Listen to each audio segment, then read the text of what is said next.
Why choose a Sleep Number smart bed? Can I make my site softer? Can I make my site firmer? Can we sleep cooler? Sleep Number does that. Cools up to 8 times faster and lets you choose your ideal comfort on either side. Your Sleep Number setting. Enjoy personalized comfort for better sleep night after night. It's the final days of our Black Friday sale. Recharge this season with a bundle of cozy, soothing comfort. Now only $17.99 for our C2 mattress and base, plus free premium delivery. Prices higher in Alaska and Hawaii. Check it out at a Sleep Number store or sleepnumber.com today. Time is precious, and so are our pets. So time with our pets is extra precious. That's why we started Dutch. Dutch provides 24/7 access to licensed vets with unlimited virtual visits and follow-ups for up to 5 pets. You can message a vet at any time and schedule a video visit the same day. Our vets can even prescribe medication for many ailments, and shipping is always free. With Dutch, you'll get more time with your pets and year-round peace of mind when it comes to their vet care.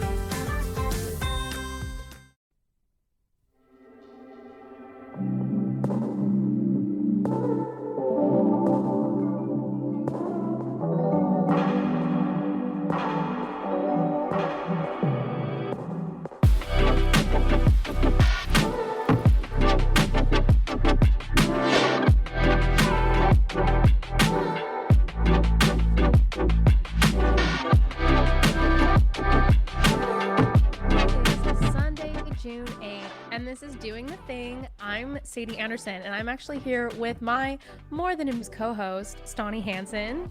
Hi. And we're going to be joined later with ZARD Radio's Ananya. I'm excited for her to join, but for right now, it's just us two. So how are you doing today, Stauney? I'm good. How are you? I'm doing great. So for our first topic of conversation, this is pretty topical because me and Stauney, we grew up being major theater kids together, and so that's actually where we met, doing high school theater together. So it feels very timely because tonight is the Tony Awards, which is the awards ceremony that celebrates the biggest performances actors shows on Broadway this season. Stauney, are you at all in the know with the Broadway current season at all, or is theater a past love? Oh, I still love it. I haven't been paying too much attention to the current season, but I do know there has been a lot of renewed interest, especially because of the Wicked movie. I feel like a lot of people have been, I've heard of people in my life going to see Wicked recently that have never even been to a theater show. So it's definitely getting more attention than it has in previous years. Absolutely. Well, that's what I was gonna touch on, is there is a total kind of renaissance with musical theater. I read something that this is the biggest year that Broadway has had since COVID, which is, a very good, sign that it's okay, cool. We're finally coming back to what it was after 2020, because more young people are going to shows, maybe high profile castings, but like you said, I actually feel like the Wicked movie, that's a really good point, and that's probably what people are wait a minute, I like musicals actually. Yeah, I would agree. I also think even though it was a couple of years ago, but the Funny Girl drama with Lea Michele and everything too, I think that started a little bit more renewed interest. So maybe it is these celebrities kind of entering into the theater a little bit more that's bringing some attention. Totally. I also am a really big Vanderpump Rules fan. I don't remember. I don't think you've watched that at all, but No. Ariana Madix was in Chicago, and that was a big deal for me because, she totally got cheated on, jaded by her past love interest. To see her thriving and then going on Broadway, I feel like it brought even more eyes to Broadway of wow, they are taking this Bravo star and really putting her on a pedestal and letting her be in the Chicago cast. I was quite thrilled. I almost wanted to go out to New York and see it, but I haven't. Awesome. Obviously haven't yet. Kind of a really random thing that I feel brings Broadway into my sphere on more of a daily basis is TikTok sounds. Do you get a ton of viral videos from different theater performances or sounds from musicals that people are acting out to and stuff on TikTok? Totally. Like this last season, The Death Becomes Her, that new musical, like I'm sure you've seen, like that was rude. That was really effing rude. You know, that is the sound from that Broadway musical that I honestly didn't even know that musical was a thing this season. Like I didn't even know. But then once the TikTok sounds were coming, then people started putting the clips from also, you know, from one, the musical, which I'm sure they're not supposed to be filming, but whatever. It's helpful for me who can't go to New York and see it. But then also the movie that it was based on. I'm like, oh wait, that's actually so funny. Yeah, no, it's been fun. I feel like it's a bunch of theater kids, obviously, on TikTok that are doing this, but then it makes it into the mainstream a little bit more. Absolutely. But yeah, like I guess this season on Broadway is like the highest grossing and has seen the highest ticket sales on record. George Clooney's show, Good Night and Good Luck. Tickets for that surpassed $800, which is a lot of money, of course, which then I think also brings up the point of like the accessibility of this, you know, art medium and how important that is. I mean, I don't know. Any thoughts on that? Or how, I guess when was the last time you saw like a full production? Oh, it's been so long. I mean, I don't get that many off-Broadway shows over here in Salt Lake City, Utah. Yeah. So I think actually the last one I went to would have been Wicked when Really? I was younger. Yeah, the first time they came around. And that was like the first official performance. I have seen some community theater, and Totally. there's a really great theater here called Hale Center Theater, and they put on productions, and I've been to like Fiddler on the Roof and everything there. But like an actual official Broadway production, it's been a long time. And I don't know, I kind of expect it to be expensive, which, yeah, like, I don't know if that's a horrible thing, but I'm like, oh, 800, but I'm like, well, kind of assume that it's going to be a lot.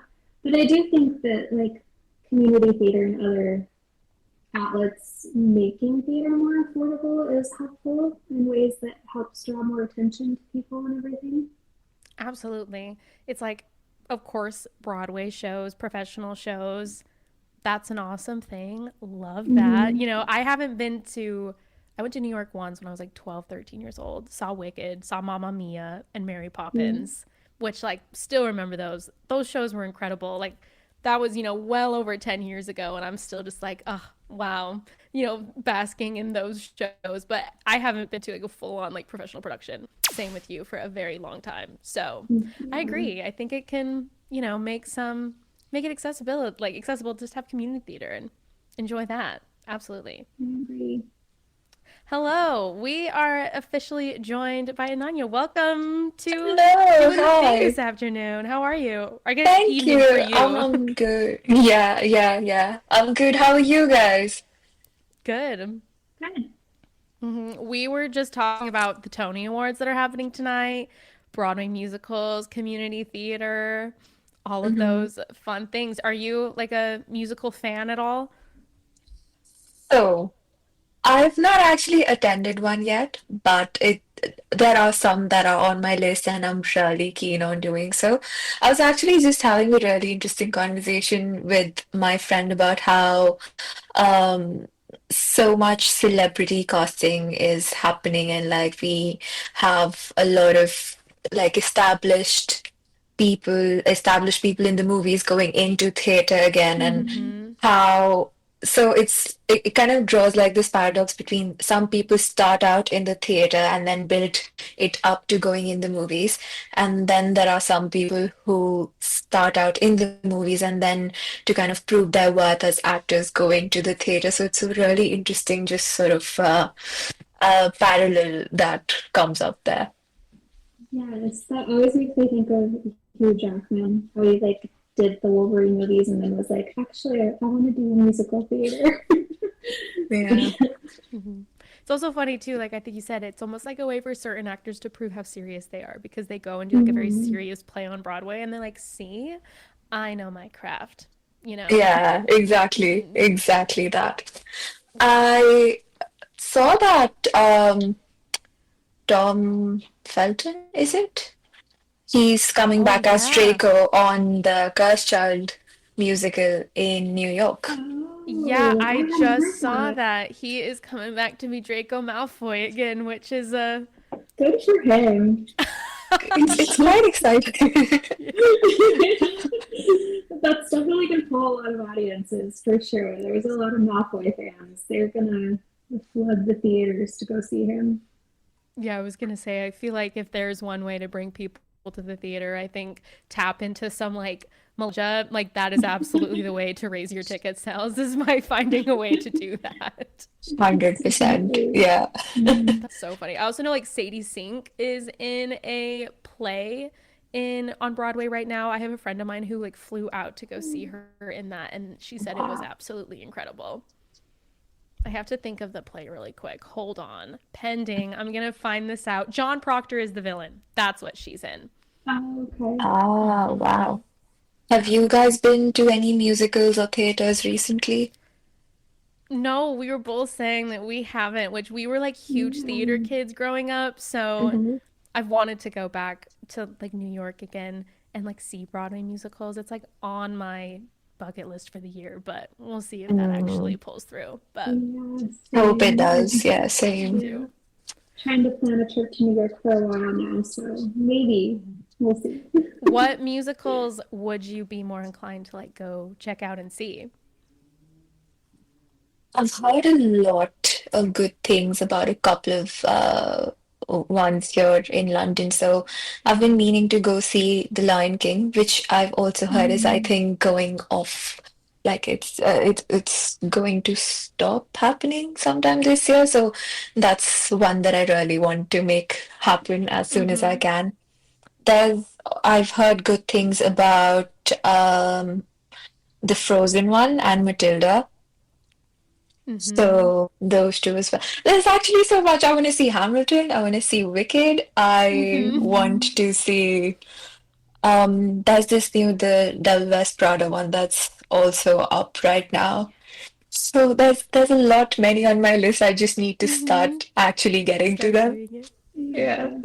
yeah. I've heard the Frozen musical in particular, like, is so magical. Just like the theater magic of how they do like her ice powers and the costume changes. I've seen like clips of it online, and I'm like, wait, Frozen maybe wouldn't have been at the top of my list because like I've seen the movie. You know, do I really need to see the Broadway Mm, musical? But it looks pretty magical. I won't lie. Yeah. exactly. It's like for the experience, I would definitely want Mm-hmm. to go. I think Absolutely. I saw something recently too about that they're bringing back the original Hamilton cast. Or Oh, is Really? really? it? Yeah, it's either for just the Tony Awards tonight or for something for a little bit longer or whatever. But they're like having them reunite, which like that would be incredible to see for sure. That would Yeah, be that would be amazing. amazing. Yeah. I've only seen the like Mhm. recorded version that they have on Disney Plus of Hamilton, Same. and Yeah. that was Same. great. But now it makes me want to Mhm. see it in person. I feel like a Yeah. video recording of a theatrical, performance, I don't think it like sells it as much as being there live. I think that's what you kind Hmm. of have to be there for. Yeah, I agreed, agree. 100%. Hmm. I feel like I like really enjoy the experience of just watching people on the stage in action because I was a theater kid growing up, as in like to the extent that I would participate a lot in school productions and all of that. Mhm. And then I did watch like when I was back home in India, I think winter of last year. So I did watch a fair bit of live theater productions regularly. But then something like a big sort of stage musical is something that I still really want to see. Hmm. Absolutely.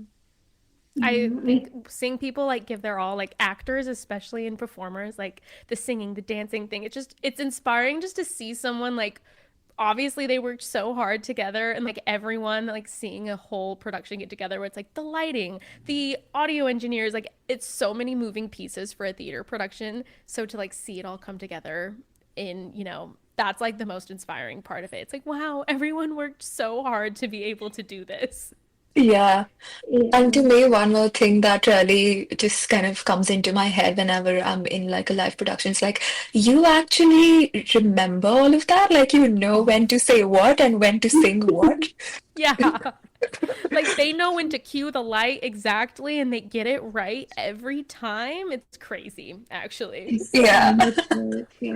The fact that it's just live all the time, Hmm. mistakes and all every time. There's something really magical about the theater for sure. Hmm. Yeah. Cool. Cool. Well, with that, we'll head into our break and we'll be right back. Hello, and welcome back to the show. You were just listening to Sabrina Carpenter's Man Child. And now that we've sort of come back into conversation, I want to actually talk about how the British government is considering introducing tougher online safety measures to limit the amount of time children can spend on social media. Now, some proposals are a 2 hour cap on the social media usage, or even a 10 p.m. curfew for younger children. So, with that, I am interested in knowing your opinions. Do you think this is the right solution to the problem, or do you think generally there is a problem with young people being on social media? And ultimately with just responsibility of how much time there is being spent on social media, where does it ultimately lay, with the government, with the parents, with the children themselves? What do you guys think? Sadie, do you want to maybe Yeah. start? That's like such a big question. And I feel like I personally feel so lucky that I feel like social media and everything really blew up. I remember when I was like in my second year at high school, like I was like 15, 16, and I remember making my Instagram. I made my Twitter like in science class, like much to my teacher's dismay, and I feel like with that, like I got kind of lucky that I got to have like a full childhood, with the internet was really just a way to play like stupid games with my friends sometimes. Yeah. Um I know Facebook was around and like MySpace. My Mm, parents personally were pretty strict, so I was not allowed to have those until I was like a little bit older. And I feel though, like I said, like I feel very lucky because I think we've just started to see how social media has started to like play an effect on kids, and kids younger and younger are getting access to these apps. I know that a lot of the times these apps they have age requirements where you have to be so old to create an account, but like mm, it's a very easy thing to get around. You just give yourself a fake birthday and you're fine. It's not an actual safeguard. But like I don't know, it's hard to know then like what to do. And part of me like okay, I don't know, like, is it the responsibility of even like these tech companies who are, creating these sometimes unsafe environments for children online? Like, maybe the responsibility is a little bit more on them and, different laws that could be put on them of like making it more safe environment for children online. But then also, I mean, it's just not good to be on your screen all the time. So who knows? Maybe these kind of caps or like curfews, maybe it could be a good idea, but it's hard to say like whose job that is to like place those. I don't know. That's a very open-ended answer, but it's a complicated one. yeah, I think my question with even the government in like introducing these is then like well, who's enforcing it? Like how are they going to ensure that this is actually happening? Because then it's like okay, then the responsibility does that go back on the parents again, or and also I think there's something to like teaching kids how to self-regulate themselves. I don't entirely know what that would be, but I think it's a lot more helpful tool as you age into adulthood to figure out how to not be completely obsessed with your phone on your own without having someone force you to. But like, I don't have children, so I don't know how that would work. Hmm. Yeah. Yeah, yeah, no, I completely agree. Like, there's such a blurred line between, yes, there should be some responsibility around it, but how do you actually implement that? Like, growing up, my dad was really strict about these things. So, very similar to you, Sadie, that I Hmm. had to like fight to make a Facebook account when I was 10, I think. And I remember I just wanted it because I wanted to play games with my friends. But then Mhm. when I was about 13, 14, and Instagram came around, and by that time it just skyrocketed.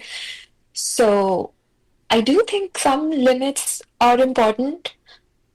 It could be through like time limits, app limits, whatever. But again, having said that, I think government implied limits also kind of plays into the whole internet freedom thing, like how much freedom do you actually have over like Mm-hmm. or how much agency you have over what you use. Like that sounds a bit problematic to me being implied by the government. Maybe for Yeah. me, like how I look at it is yes, there is a certain responsibility that stays with the parents, maybe, but there's also it's also important to have education around how to, yes, regulate yourself. Because with social media, there's also so much instant gratification, like, oh, Mm-hmm. you have your notifications on and a like pops up, and then you just keep on anticipating it, and it messes with your entire dopamine receptor system. Yes. So, yeah, like, yes, having those kind of limitations while I was growing up helped to a certain extent, but then because I knew that I was not allowed to do it, having to fight for it and then doing it kind of made me jump into it. Like, okay, yeah, no, I want to do it even more now. So there's such Yeah. a hard kind of like balance to find there. So it's, That's I get, yeah, such it's such a good point that like the rebellion part of it where it's like by banning it, are you gonna just cause children to want to do it more? Or like find their way around it? You know, kids are smart these days. They could probably figure out how to like hack some things, go around some stuff to be able to do what they want to do. And then it's like, well, then how is this really helping if you're just causing more of a desire yeah, for them to do exactly. Yeah, Totally. I think. like, yeah, Oh, sorry. Go on. I was gonna say. I think a part of this too is like you were talking about, like it messes with like your dopamine. Like the interesting thing about like phone and social media usage is it's like it is like addicting by nature, you know, and the tech companies are aware of that, and like their goal is to keep you on the app as long as possible, and so their mhm, goal is to make it so you want to keep coming back to the phone or you know to it because that's how they keep making money. And so I agree with you. Like it feels like there's maybe like a, you know, it can get problematic if like the government is putting like rules on like how you can spend your own time on the internet, even when it is minors, you know. But also at the mhm. same time, like they're kind of like the, I don't know, like sometimes these like tech giants, I'm like they're kind of like the evil geniuses running the world right now because they're creating something that is like, you know, that the young population is inherently like almost it has to, you get addicted to it like genuinely, you know, because Yeah, it's created by design to be that way. So you kind of have to it. treat it as such, you know. yeah, I think exactly. Like, sorry, please go ahead. well, I think I've heard that in Finland they're actually doing classes on teaching like young people how to recognize fake things on the internet. Like recognizing AI generated videos and stuff like that with the students in school. And I almost wonder if something like that would be more effective. If you have like a media literacy class, and if that's a Yeah, different way that the government could impose kind of restrictions um, or just knowledge in order for the kids to be able to help themselves figure it out a little bit better, rather than just being like, "Here's you, all you need to be off your phones at 10 p.m." exactly. Like, if the content you're consuming the next day is going to be like doctored or filtered and just spreading misinformation, then no matter what kind of curfew you sort of put in place, that information is still being consumed. So, like, Mm-hmm. maybe it's more about regulating what gets to be on the internet or like how to fact check things, maybe having those in place rather than time limits and such. Yeah. Totally, especially with like I feel like it's impossible to talk about technology without like the rise of AI too at the same time, you know? It's like it goes hand in hand with the media literacy is like how do you practice like what's real and what's not? Something Mm-hmm. actually really interesting. So I'm a musician here in Nashville and I have a good friend this week that like he said, "Hey, I'm doing my own survey and I would love it if like you could take it for me." He sent me two songs where there was like a verse one and a chorus of two different songs, and he wanted everyone to listen to it and then like give their feedback. And it was just like, what's your favorite song? How, what do you think could be on the radio? This and this and this. Then the second thing was like, now here's the catch. One of the songs was created using AI, and the second one was created just me. And which one do you like the most? And his process was like, he had the AI write the song, and then he just recorded his own vocal over it. So like the performance was still good. It was still his. But he mentioned that like a lot of the like non-musicians that were listening, most of them actually preferred the AI song over the lyrics that he wrote and everything. And I was able to tell just because, like I'm a songwriter, I was kind of able to figure out it. But it made me just kind of think along with this of like the current landscape and maybe what social media is used for, which is kind of just to be a way to tune out the world, and maybe that's the media that people are moving to right now, is less things that you have to like intentionally engage with, and they're wanting more things that you can just kind of flip off your brain and either just scroll or flip off your brain and watch on the TV while you're scrolling on the phone. That's a lot of the times. And I don't know, it made me think about a lot of like how mindful I'm being with my content, and like making sure that I'm consuming art that like actually makes me think, and not just all the time just numb me out. There's a time and place for that kind of mindless content, but it can't be all the time.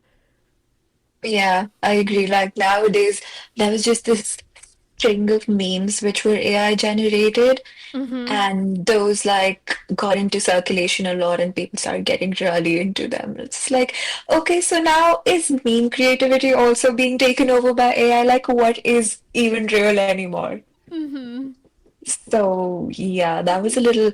It's scary to think because the videos in themselves have gotten so, I don't know, efficient, real, that sometimes it's actually hard to tell if it's real, if it's AI generated, and just like, yeah, I see it as a bit of a problem going ahead. Yeah, me too, honestly. Yeah, I agree for sure. What about you guys? Do you have like ways that you monitor your own social media? Because I think for me, I have had to call myself out of like, wait, maybe I am kind of addicted to my phone. Like, what do you guys do to monitor that? I think I'm majorly sorry, you can go ahead. I have my notifications turned off, which helps so much, especially Yeah. for like Instagram. I don't look at like my likes or my messages until I'm on the platform. And I feel like that's been really, really helpful in a lot of ways because, yeah, it doesn't give that same dopamine hit that they talk about a lot of the times with like seeing all of your likes and messages and comments and everything roll in. So that's kind of one of my major things that I make sure that I don't leave my notifications on. That's a good idea. Nice. Yeah, I've done the same thing actually. I've had all of my notifications off except WhatsApp for like 5 years now. And initially, maybe it felt weird, but now it just seems like the normal, natural, just way of life to me. It helps a lot with constantly not looking for something like, oh, your phone beeped and now you have to. Because I realized that at one point my hand would automatically reach for the phone as soon as I heard that little ting, and yeah, it became a problem. So I disable notifications. Another thing that I do is sometimes when I can see that it's maybe getting a little too much, or maybe if I just get overwhelmed with content or find myself doom scrolling a lot, I deactivate my Instagram account for a while. Like I deactivated mine last month, so it's still off, but I do have like a second account, which is just maybe the 40 or 50 close people I know, but which I sometimes use to just look at memes and stuff. But it still helps because I'm not consuming all the content in the world. Like I'm not looking at everybody's vacation pictures or wedding pictures. There was this one specific period where everybody on my feed was getting married for some reason. And it was just quite a lot to consume. Like sometimes it also can because you start social comparison in the back of your head, like, oh, this is happening with this person, this is happening with this, and everybody's out and about. What am I doing in bed just looking at Instagram? So to help with all of that, I sometimes just deactivate my account. That's What a good about you? idea. That's something I feel like I'm currently figuring out. If anything too, just like when I'm home, the thing that I've been like prioritizing more is like letting myself get bored because if I'm just like home by myself and not really doing anything, don't really have any plans, I'll have the TV on and I'll just be like scrolling TikTok and Instagram.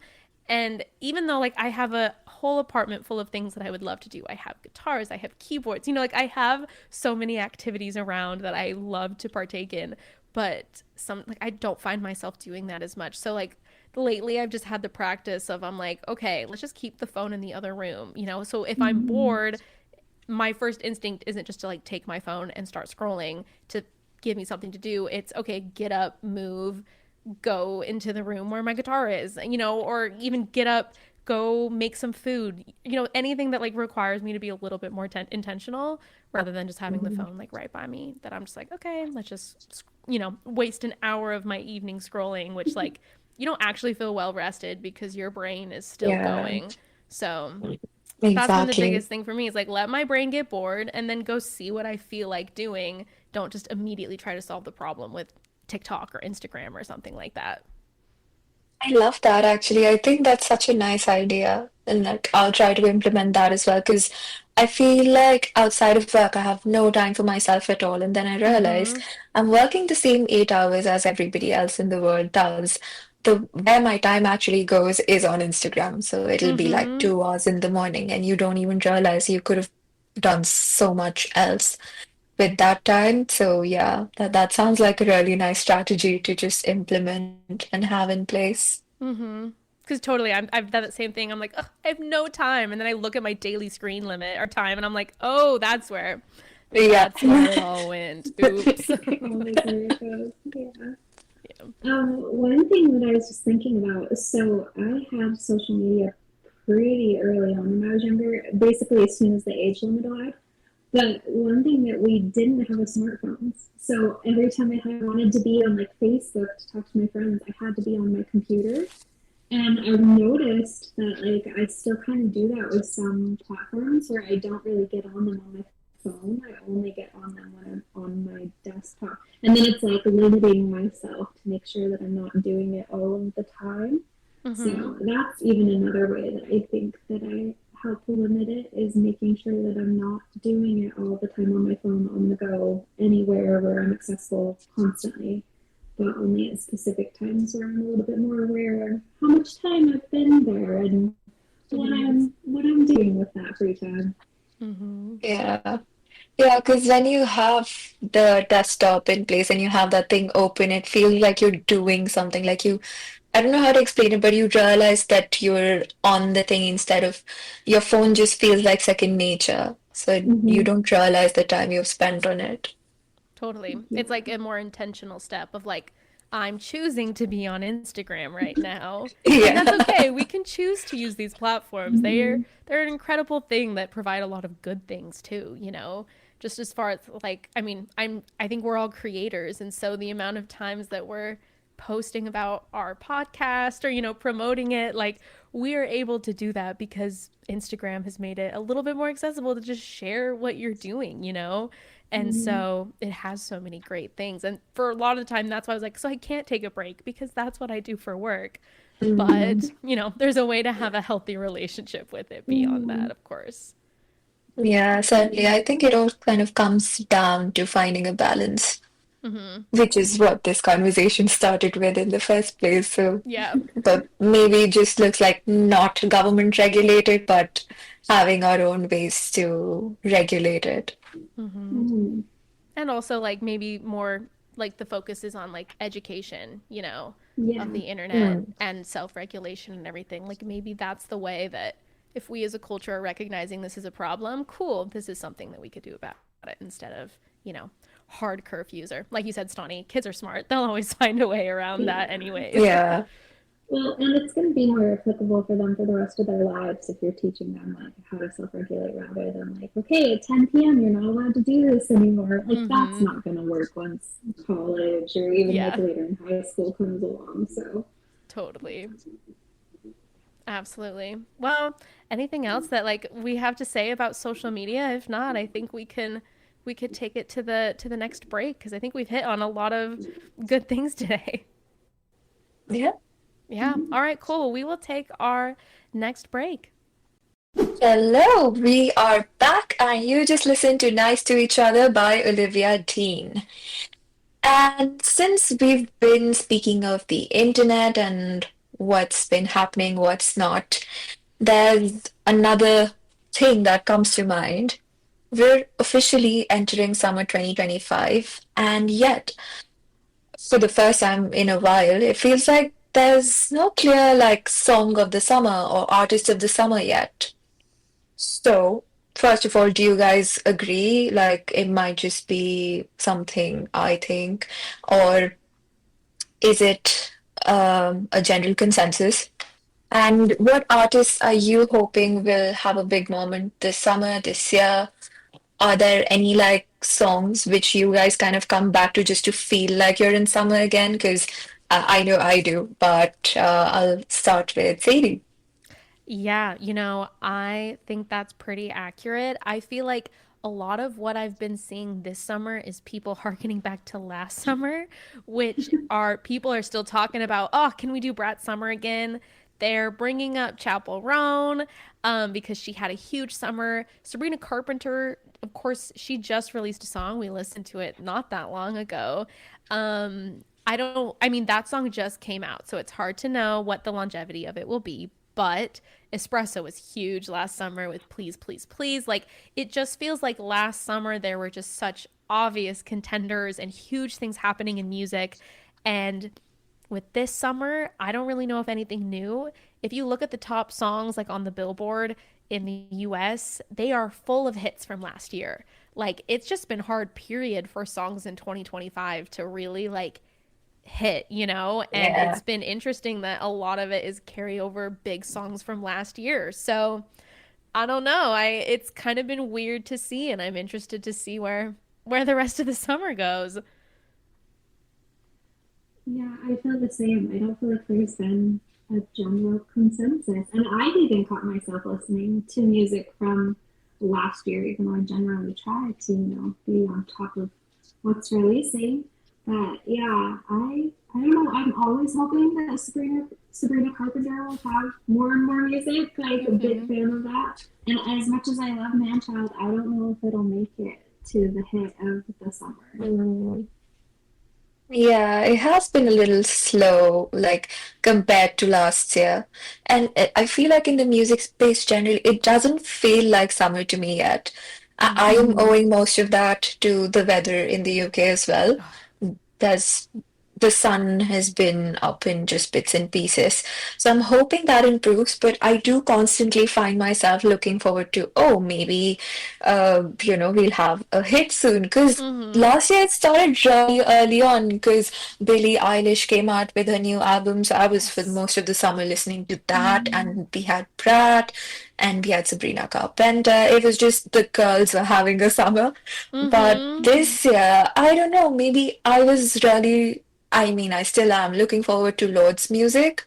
Mm-hmm. Oh, yep. What was Forgot about that him. was pretty nice, but it's still not big, big yet. Like the songs last year had big impact. Like you could listen to them and it takes you to that summer feeling. Like I find myself listening to Brat again a lot. So just to feel like, yeah, summer's gonna come soon, just hang in there, hang in there. Yeah, But this absolutely. year is just really not hitting the spot for whatever reason. Mm-mm. I No, will I feel say, like you kind of hit it on the head when you were like, it doesn't quite feel like summer yet. Like even here, the weather's been hotter, but it doesn't quite feel like summer yet. mhm. Yeah. Nashville's been so rainy for the last couple weeks. Like it's been literally the wettest May and June in a very long time. So we finally have some sunshine today, and that's like for the first time in a long time. So I agree. It doesn't feel like summer, but there have been a couple releases that I was really hopeful for. Like Miley Cyrus put out a new album called Something Oh, Beautiful. yeah. And I really loved the song End of the World from that album. And I Me was too. hopeful and I wondered if that song would have a moment. For some reason, it doesn't seem like it's really gripped the general public, and that even like the first day streams for that album wasn't very big, even though she's done a lot of promotion for it, a lot of interviews. And I mean, I'm a big Miley Cyrus fan. I grew up loving her. So I loved the music, but it's been kind of surprising to me to see that not get latched on by a lot of people. And same with Lord, you know, there, like you mentioned that song, there were so many people who are waiting for that song and waiting for this new era, but it just doesn't seem like it was able to get outside of her already existing fandom, like some songs last year were.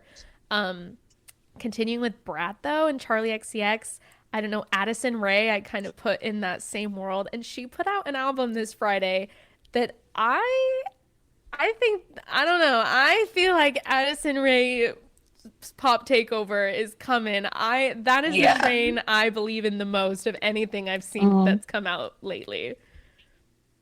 Yeah, I agree 100%. I think that started for me with like Diet Pepsi because Mm-hmm. I'm gonna count that as last summer. I remember in September, I me agree. and my friend were completely, totally always listening to Diet Pepsi. But it's just very interesting to see her kind of like switch up from her TikTok and her TikTok Mm-hmm. persona to this like pop era, and I certainly think she is going to have a moment for sure. Totally. Yes. I definitely haven't seen more about her music career on TikTok than ever before in just the past couple of days, honestly, probably since her album came out. So there's definitely, I think, a whole Addison Rae takeover coming for sure. I believe in it. I'm like looking at the Spotify global songs right now, and that's like Ordinary by Alex Warren. Do you guys know that song? It's like Oh really yeah, big on yeah, TikTok. I feel like Mm-hmm. if yeah. there would be any like song of the summer, I feel like that would be the one, just because that's the only one that Die with a Smile, Lady Gaga, Bruno Mars, but that was last Yeah. summer. And then Birds of a Yeah, Feather is number 4. Like that Billie Eilish song. Like all these are just songs from last year that are just yeah. holding so strong.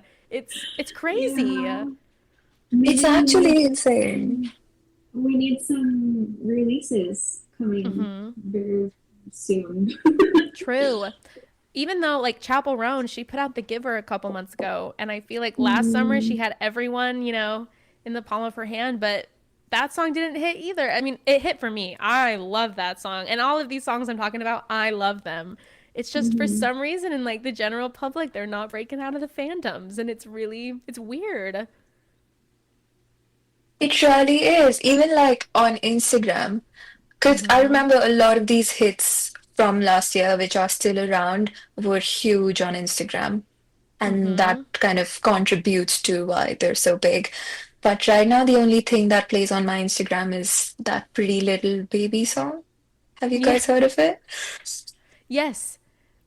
A little bit. Yeah. Yeah. Hmm. That one. Yeah. That's literally the only song on my Yep. Instagram right now. So true. Oh my gosh, that's hilarious. Well, is there any music that you guys are really liking though that maybe isn't song of the summer material, but anything new that you've been listening to that you still love that you wish could be the song of the summer? I really liked that Miley Cyrus song too and her album. I was really bummed that yeah that didn't hit as much. I remember we had a whole conversation about that. We were like, Hmm. that should have been huge, and it wasn't. But I have been guilty of I have been turning on Rise and Fall of Midwest Princess again and just reliving last year. So, Dang. yeah. Yeah, like similar for me. I've been listening to a lot of I listen to Like Him by Tyler the Creator a lot. Hmm. Which I think was a little, it did have a little bit of a moment, but then kind of died down for me. But there was this one period where I was listening to that one quite a lot. But Generally, I've just been kind of stuck onto last year's music. I'm still Mm-hmm. listening to the Billie Eilish album. I'm still listening to Brat a lot. Mm-hmm.